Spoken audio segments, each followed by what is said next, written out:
सुप्रभात। अंतः चेतना, अंतः चेतना। सदा ही इच्छित फल प्राप्त नहीं होता। किसी अज्ञात कारण से ऐसे अवसर आ सकते हैं कि प्रयत्न करते हुए भी इच्छित फल ना मिले, वरन उसका उल्टा परिणाम उत्पन्न हो जाए।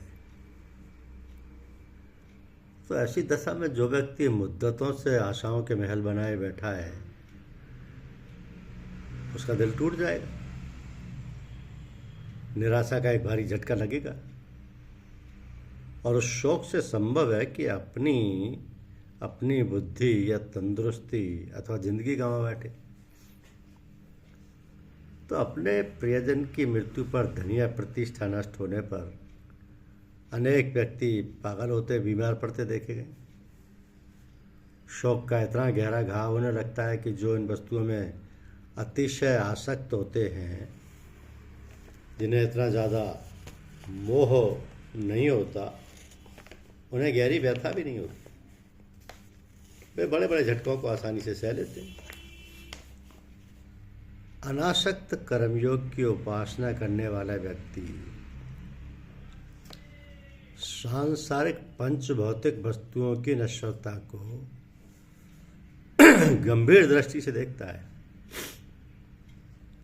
और अनुभव करता है कि ये सारे दृश्य पदार्थ गतिवान हैं। ये उत्पन्न होते हैं, बढ़ते हैं, एक स्थान से दूसरे स्थान को चलते हैं और नष्ट हो जाते हैं। किसी को आज, किसी को कल नष्ट होना है। इस नाशवान गतिशीलता को भली प्रकार ध्यान में रखते हुए वो किसी को ना तो अपनी समझता और ना किसी पर मालिक की गांठता है, क्योंकि जो वस्तुएं उपयोग के लिए मिली हुई हैं उनको ठीक तरह काम में लाता है, अपनी जिम्मेदारी उनके प्रति निभाता है और फिर भी मोह ममता में नहीं फंसता।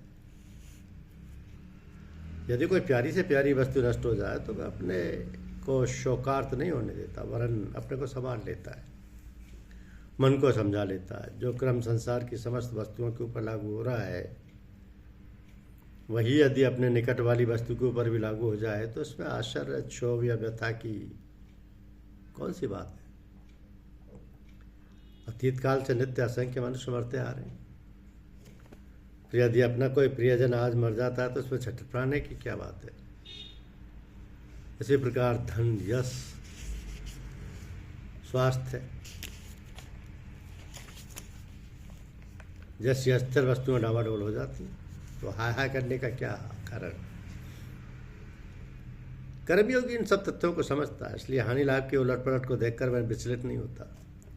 वो दोनों की परवाह नहीं करता। परवाह करने योग्य एक ही बात उसे प्रतीत होती है, वो अपने कर्तव्य कर्म, अपनी ड्यूटी ठीक तरह अदा करता हूँ, यही एक बात उसके संतोष के लिए पर्याप्त है।